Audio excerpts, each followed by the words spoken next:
ನೆಚ್ಚಿನ ನಾಯಕರಾದಂತಹ ಜೆ.ಕೆ. ಕೃಷ್ಣಾರೆಡ್ಡಿ ಅವರಿಗೆ, ದೇವೇಗೌಡರು, ಎಚ್.ಡಿ. ದೇವೇಗೌಡ ಅಪ್ಪಾಜಿ ಅವರು, ಕುಮಾರಸ್ವಾಮಿ ಅವರು, ಈ ರಾಜ್ಯದಲ್ಲಿ ಎಂತ ಮುಖಂಡರಿದ್ರು ಅಂತ ಮುಖಂಡರನ್ನು ಬಿಟ್ಟು ನಮ್ಮ ಜೆ.ಕೆ. ಕೃಷ್ಣಾರೆಡ್ಡಿ ಅವರ ಮೇಲೆ, ನಮ್ಮ ಚಿಂತಾಮಣಿ ಕ್ಷೇತ್ರದ ಮೇಲೆ ಅಭಿಮಾನವಿಟ್ಟು ಅವರಿಗೆ ಕೋರ್ ಕಮಿಟಿ ಅಧ್ಯಕ್ಷ ಸ್ಥಾನವನ್ನು ಕೊಟ್ಟಿದ್ದಾರೆ. ಆದ್ರಿಂದ ತಾವೆಲ್ಲರೂ ಕೂಡ ಅವರಿಗೆ ಅಭಿನಂದನೆ ಸಲ್ಲಿಸಬೇಕು ಅಂತ ಹೇಳ್ತಾ ನಾನು ಹೆಚ್ಚಾಗಿ ಮಾತಾಡಕ್ ಹೋಗೋದಿಲ್ಲ. ಈಗ ಸಮಯ ಅಭಾವ ಇರೋದ್ರಿಂದ ಎಲ್ಲರೂ ಕೂಡ ಹೇಳಿದ್ದಾರೆ. ಪಕ್ಷದ ಬಗ್ಗೆ ಆಗ್ಬೋದು, ಮುಂದೆ ಬರುವ ಚುನಾವಣೆಗಳ ಬಗ್ಗೆ ಆಗ್ಬೋದು, ಚಿಂತಾಮಣಿ ಪರಿಸ್ಥಿತಿ ಆಗ್ಬೋದು, ಎಲ್ಲ ವಿಷಯಗಳ ಬಗ್ಗೆ ಹೇಳಿದ್ದಾರೆ. ಈಗ ಏನ್ ಹೇಳ್ತಾರೆ ಅಂದ್ರೆ, ಹಿಂದೆ ಇದ್ದ ಶಾಸಕರು, ನಮ್ಮ ಜೆ.ಕೆ. ಕೃಷ್ಣಾರೆಡ್ಡಿ ಶಾಸಕರು ಚಿಂತಾಮಣಿ ಏನು ಅಭಿವೃದ್ಧಿ ಮಾಡಿಲ್ಲ, ಏನ್ ಮಾಡಿದ್ದಾರೆ ಅಂತಾರೆ. ಅವ್ರಿಗೆ ಬುದ್ಧಿ ಇಲ್ವಾ? 10 ವರ್ಷ ಶಾಸಕರಾಗಿದ್ದಾಗ ಶಾಸಕರು ಅನ್ನೋರ್ಗೆ ಎಷ್ಟು ಗ್ರಾಂಟ್ ಬರುತ್ತೆ, ಎಷ್ಟು ಕೋಟಿಗಳು ಬರುತ್ತೆ, ಎಂತ ಇಲಾಖೆಯಿಂದ ಯಾವ್ಯಾವ ಬೋರ್ವೆಲ್ ಆಗ್ಬೋದು, ಲೋನ್ಗಳಾಗ್ಬೋದು, ಬರೋಲ್ವಾ? ಅವೆಲ್ಲ ಅಭಿವೃದ್ಧಿ ಅಲ್ವಾ? ಅವರು ಪರಿಜ್ಞಾನ ಇಟ್ಕೊಂಡು ಮಾತಾಡ್ಬೇಕು. ಶಾಸಕರಾಗಿದ್ದಾಗ ಅವ್ರಿಗೆ ಅನುದಾನ ಬರೋದಿಲ್ವಾ? ಒಂದು ವೇಳೆ ವಿರೋಧ ಪಕ್ಷದಲ್ಲಿ ಇದ್ದಾರೆ, ವಿರೋಧ ಪಕ್ಷದಲ್ಲಿ ಇದ್ರು ಜೆ.ಕೆ. ಕೃಷ್ಣಾರೆಡ್ಡಿ ಅವರು, ಈಗಿರೋ ಶಾಸಕರು ರೂಲಿಂಗ್ ಪಾರ್ಟಿಯಲ್ಲಿ ಇದ್ದಾರೆ, ಅವ್ರಿಗೆ ಅನುದಾನ ಜಾಸ್ತಿ ಬರುತ್ತೆ. ವಿರೋಧ ಪಕ್ಷದಲ್ಲಿ ಇದ್ದಾಗ ಅನುದಾನ ಕಮ್ಮಿ ಬಂದಿರುತ್ತೆ, ಒಂದು ಸ್ವಲ್ಪ ಕಮ್ಮಿ ಆಗಿರ್ಬೋದು, ಆದ್ರೆ ಅಭಿವೃದ್ಧಿ ಮಾಡಿಲ್ವಾ? ಸುಮ್ಮನೆ ಇದ್ರೆ ಪ್ರಯೋಜನ? ಅಭಿವೃದ್ಧಿ ಮಾಡಿಲ್ವಾ? ಹೇಳಿ ಸರ್, ಅಭಿವೃದ್ಧಿ ಮಾಡಿಲ್ವಾ? ನಾವು ಅಭಿವೃದ್ಧಿ ಮಾಡಿಲ್ಲ ಅಂತ ಹೇಳಿದಾಗ ಏನು ಉತ್ತರ ಕೊಡ್ಬೇಕು? ಅವ್ರಿಗೆ ಹೆಂಗ್ ಕೊಡ್ಬೇಕು ಉತ್ತರ? ನಾವೆಲ್ಲ ಒಗ್ಗಟ್ಟಿನಿಂದ ಎಲ್ಲ ಚುನಾವಣೆಗಳಲ್ಲೂ ಕೂಡ ನಮ್ಮ ಜೆಡಿಎಸ್ ಪಕ್ಷವನ್ನ ಗೆಲ್ಲಿಸಬೇಕು, ಆಯ್ಕೆ ಮಾಡಬೇಕು.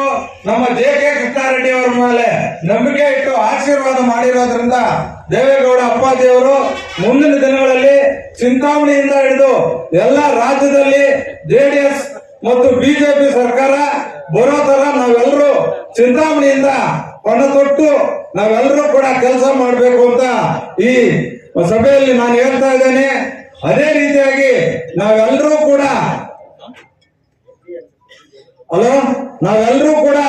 NDA ಸರ್ಕಾರದ ಆಡಳಿತ ತರಬೇಕು ಅಂತ ನಾನು ಹೇಳ್ತಾ ಇದ್ದೇನೆ. ಅದೇ ರೀತಿಯಾಗಿ ನಾವೆಲ್ಲರೂ ಕೂಡ ಒಗ್ಗಟ್ಟಿನಿಂದ ಇರಬೇಕು.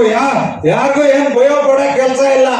ಭಯ ಪಡಂಗಿದ್ರೆ ಏನ್ರಿ, ಒಂದು ಅಂತರ ಕಟ್ಸ್ತೀನಿ, ಅಲ್ಲಿ ಒಬ್ಬ ಸ್ವಾಮಿ ಇದ್ದಾರೆ, ಅಂತರ ಕಟ್ಸ್ತೀನಿ, ಭಯ ಬರೋದಿಲ್ಲ.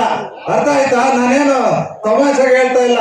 ಯಾವುದೇ ಒಂದು ಗಲಾಟೆ ಬರುತ್ತೆ ಅಂದ್ಕೊಳ್ರಿ, ಅರ್ಧ ರಾತ್ರಿಯಲ್ಲಿ ಫೋನ್ ಮಾಡ್ರಿ, ಹೋಗೋಣ. ಅದ್ರಲ್ಲೇನು, ನಾವು ಮನುಷ್ಯರಲ್ವಾ?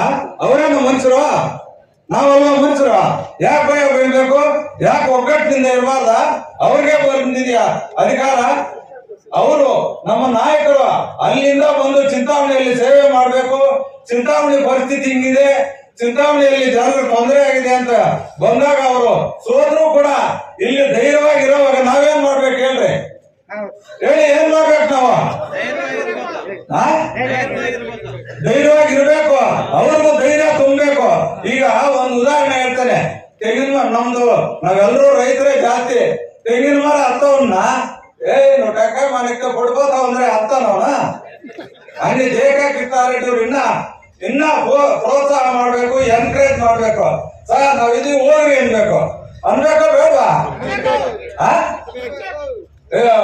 ಅಂದಾಗ ನಾವು ನಮ್ಮ ನಾಯಕರು ಯಾವ ಟೈಮ್ ಮೀಟಿಂಗ್ ಹೇಳಿದ್ರೆ ಒಂದು ಅರ್ಧ ಒಂದು ಗಂಟೆ ಇಂಚು ಬರ್ಬೇಕು, ಶಿಸ್ತಿನಿಂದ ಇರ್ಬೇಕು. ಅವ್ರು ಏನ್ ಕಮ್ಮಿ ಮಾಡಿದ್ದಾರೆ? ಯಾವುದೇ ವಿಚಾರ ಅರ್ಧರಾತ್ರಿಯಲ್ಲಿ ಫೋನ್ ಮಾಡಿದ್ರೆ ತೆಗಿತಾರೆ, ಬೇರೆ ವಿಚಾರಗಳಲ್ಲಿ ಸ್ಪಂದನೆ ಮಾಡ್ತಾರೆ. ಇಂಥ ನಾಯಕರು ಸಿಗ್ತಾರ? ಸರ್ ಬನ್ನಿ ಇಲ್ವಾ, ಬಂದು ಕೂತ್ಕೊಂಡ್ರೆ ಕೂತ್ಕೊಳ್ತಾರೆ, ಆಯ್ತು ಅಂತ. ಈ ಕರ್ನಾಟಕ ರಾಜ್ಯದಲ್ಲಿ ಎಲ್ಲೂ ಕೂಡ ಒಬ್ಬರೇ ಶಾಸಕರು, ಚಿಂತಾಮಣಿ ಕ್ಷೇತ್ರದಲ್ಲಿ ಜೆ.ಕೆ. ಕೃಷ್ಣಾರೆಡ್ಡಿ ಶಾಸಕರಾದ್ರೆ ಒಬ್ಬರಲ್ಲ, ಎಲ್ಲಾ ಕಾರ್ಯಕರ್ತರು ಶಾಸಕರೇ. ಅರ್ಥ ಆಯ್ತಾ? ಒಂದೇ ಚಪ್ಪಾಳೆ ಸರಿಯಾಗಿ ಹೊಡಿಲಿಲ್ಲ, ಎಲ್ಲರೂ ಶಾಸಕರೇ. ಈ ಕರ್ನಾಟಕ ರಾಜ್ಯದಲ್ಲಿ ಬೇರೆ ಕಡೆ ಒಬ್ಬರೇ ಶಾಸಕರು ಇರೋದು, ಚಿಂತಾಮಣಿಯಲ್ಲಿ ಮಾತ್ರ ಎಲ್ಲ ಜೆಡಿಎಸ್ ಕಾರ್ಯಕರ್ತರು. ಮುಂದಿನ ದಿನಗಳಲ್ಲಿ ಅವ್ರು ಗೆದ್ರೆ, ಅವ್ರನ್ನ ನಾವು ಆಶೀರ್ವಾದ ಮಾಡಿದ್ರೆ ಅವರೇ ಅಂತೇಳಿ ನಾವು ಕೂಡ ಶಾಸಕರಾಗಿರ್ತೀವಿ ಅಂತ ಹೇಳ್ತಾ ಹೆಚ್ಚಾಗಿ ಸಮಜಿಸ್ಕೊಳ್ಳೋದು.